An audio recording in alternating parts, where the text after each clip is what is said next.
In this episode, we're going to have a chit-chat with a special person.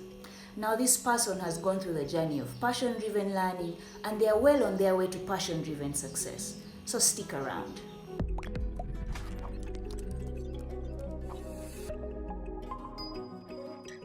Welcome back to the show, Millennials. If we're meeting for the very first time, my name is Joan Chirabo, and I am very passionate about growth and personal development. And on this channel, we share tips and strategies on how to stand out, win at life, and be the best versions of ourselves while at it. So if you haven't subscribed yet, please consider doing so and ringing the notification bell so that you don't miss out on any of the value we share on this channel.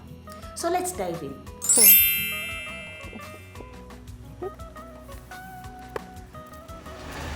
So just, you've seen a video of yourself doing your thing. Yeah. Tell me about the Sanyu in that particular video. That Sanyu was a go-getter. That point in time, I wanted to do things. I wanted to just make art. And I didn't care whether I had the money or not, who was available, who wasn't available. If someone said they had a camera, the first thing I was thinking was, let's shoot. And I was doing a series. I was thinking about getting onto YouTube more with dance videos. She was a go-getter.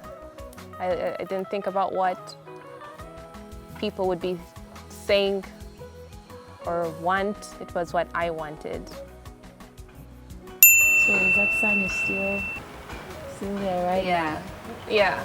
But just a little bit suppressed, like just Why? just a little bit, because you can't just make art and leave the edges rough, you know? Because then that becomes that's how people get to know you. But that's how they take you. I want something more finished. I want people to have a more finesse project to see, and I want to give people something they would want, something that is sellable, and you just can't go to a producer and say, oh, I have this really cool idea, I shot it like in 2 seconds, you need to see it. No, they don't want to see a 2-second thing that you thought up, in the morning. They want to see something you've really thought through, that there was a process through, and that's what I want to do. So it's passion and hard work. It's passion and hard work, yeah. Okay, so the Sanyu in the video, were there any lines that she had to cross, toes that she had to step on to get to where she wanted to be? Yeah. Okay, so that morning, we wanted to shoot at Namirembe. And we thought we could just go shoot there and do it quickly before anyone sees us. And then the guard came, and the guard gave us this long speech about how we could not shoot there. And so we had to change location. So the second location we got, we did the exact same thing. We sort of sneaked into the premises, scouted the locations, and shot the specific scenes we wanted as if we were just taking selfies, and then got out. So I had to cross that line because I didn't have money to pay for premises. Yeah. So tell me about the support system that you have had in regards to chasing after your dreams, your performing arts dream, that you had and possibly still have. Yeah. I've been fortunate to have a very supportive family. I come from a family of artists, so getting them to understand what I want to do and how I want to do it was not so difficult. My family's been my biggest support. Friends in the same genre have also been a very good support. However, everyone outside that, I find like I need to explain myself to them. Why would you want to do that? Why would you want to be at home writing a script when you could be at work sitting behind a desk? And sometimes people don't understand those things. So I would give it to my family and friends in the same genre who have supported me most. So tell me about what it takes to hear those voices that, like what you just said, why aren't you sitting behind the desk doing an 8 to 5 job? So those voices definitely are there. Tell me how you deal with that in order to keep, going after what you want. You gotta shut them out. I'm a big believer in what the Spirit tells you, and you only have one life to live on this earth. And if you're living what everyone else tells you to do, then you really haven't lived, and you've become a duplicate of everyone else. And we're all very unique. We all have something we can give to society, to the places that we have been born. People always searching to go somewhere else, but I think there's something so unique in us that is relevant to where we are. And if we went with the Spirit that is telling us inside to do it and just followed our dreams, I think it would be a beautiful concoction of a place. Yeah. So I'll join these two questions. One is, if in the years that you have lived and in the years that you have spent trying to become that sellable product, have you come across other people who aren't as lucky as you are, who would want to go after this, but for so many reasons they are unable to? Have you come across such people? Definitely. And your message to them? Ooh. My message to them. Because you're among the few who have been lucky enough to say, this is what I want, Yeah. and I'm doing everything to go after it. And then you also have a supportive family. But then there are people who are on the other side of the spectrum who would want to go, but for some reason, either it's family, it's friends, it's doubt, it's insecurity, it's so many things that are telling them you can't. Well, I guess then I would say two things. If it's doubt, if it's money, and if it's what society says, then go for your passion and go for your dream. But if it's dire, like, if I don't do this, then my mom will die, or I'll lose this. If it's going to hurt you a lot, then stay where you are and then wait for that moment in time where you can actually do what you love. Some people say, just drop everything and go for the arts.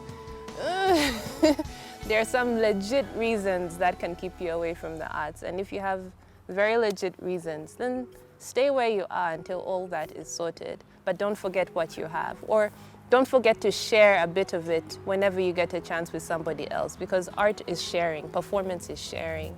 And even though you don't have the resources or the time, you can always just have a conversation with someone, and that could change the world. You could inspire someone else. But if it's a negligible reason like money and, I'm just not sure that people will like me, please go ahead and try it and just do. A personal example is I had an 8 to 6 job. That was great. Anyone would want that job. It was paying well. I was driving a car. I could pay my own bills. But I left that job because I realized that whenever I got a free moment, I was writing a script, I was choreographing a dance, I was on the phone talking about what next film I wanted to do. And when I'd go home, all I could think about was all the extra things I was doing and not my job. So I'd sit in meetings and maybe I would hear the goal of the meeting, or maybe not. And there was something just kicked in me and said, you need to leave. And it was the right moment, and I went with that feeling inside me. And at different points in your life, you get that push inside you that you need to move. I would say, move.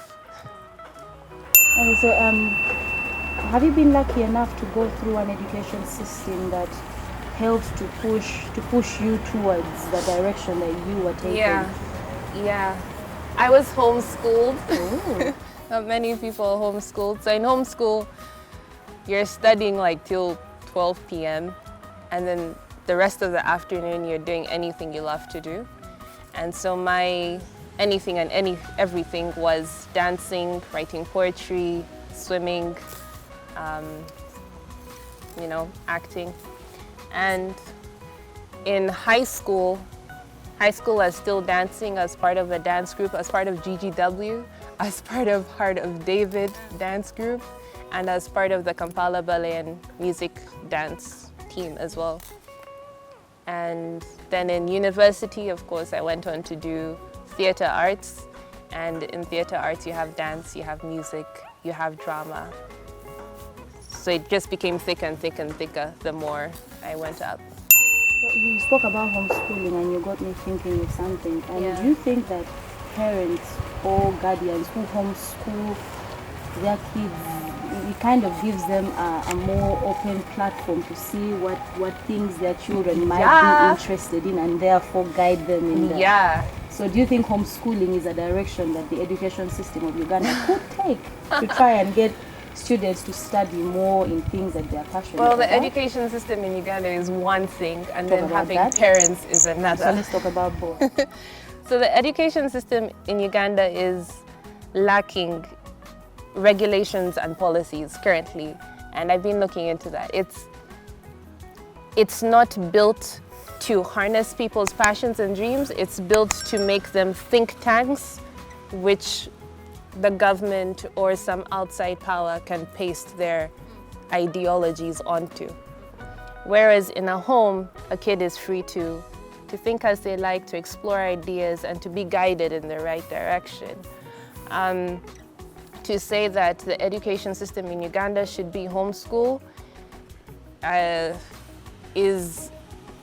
it can't go because homeschooling is a parental decision, not both parents need to decide, or if you're a single parent, you need to really decide. My parents were fortunate to be super committed to training my brother and I for 10 years, for about 12 years.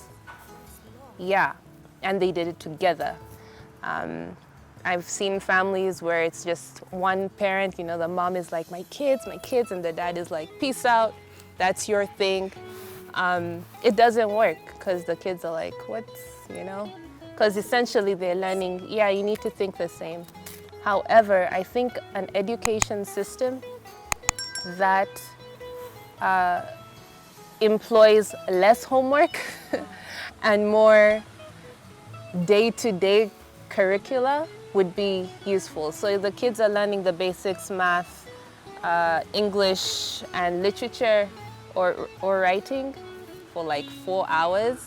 And then the rest of the time they're doing, what everyone else does.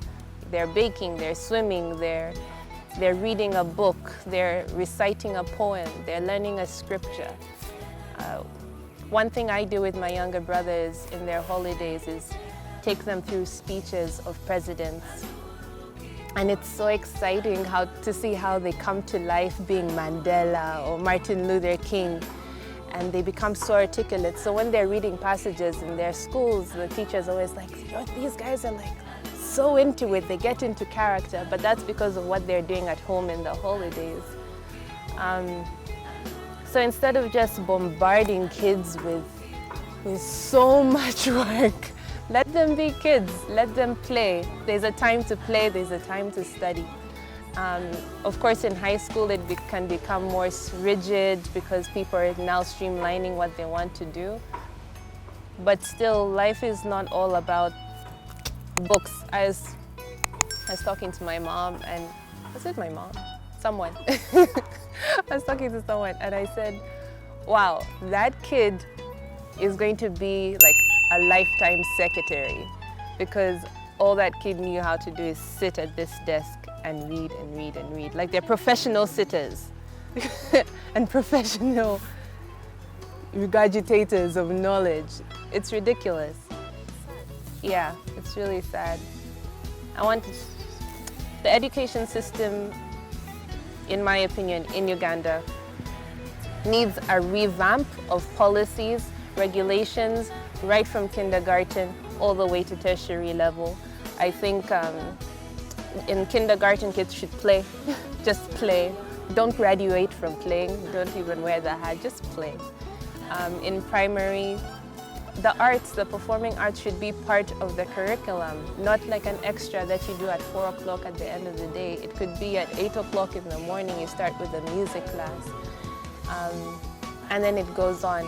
In tertiary education, I've been talking to students at Makerere, and some of them say that they don't even have practical experience in using lighting devices or a camera. They have to go outside the university to get that. I'm like, so what are you studying at university? They're like, oh, even most of us didn't even pass high school. I'm like, so how did you even enter the university? Like, oh, most of us don't even have a passion for arts. I'm like, why are you in the department of PAF, you know? And it was shocking to me, but it's all about papers and certification and qualification. And at the end of the day, even job applications don't say we want a student from the performing arts department. They usually say mass comm, journalism. So you can see that society doesn't even know the benefit of the arts. They're not aware of how many disciplines are involved in the arts. There is engineering, there is science, there is math in the arts, there's thinking, there's philosophy. So yes, policies and regulations, and then changing society's attitude and perception of Towards the arts. Yeah, towards the arts. I get it. I think that's it. Sorry, is it too much? No, makes a lot of sense. Okay. Okay, thank you, Sanyu. You're welcome.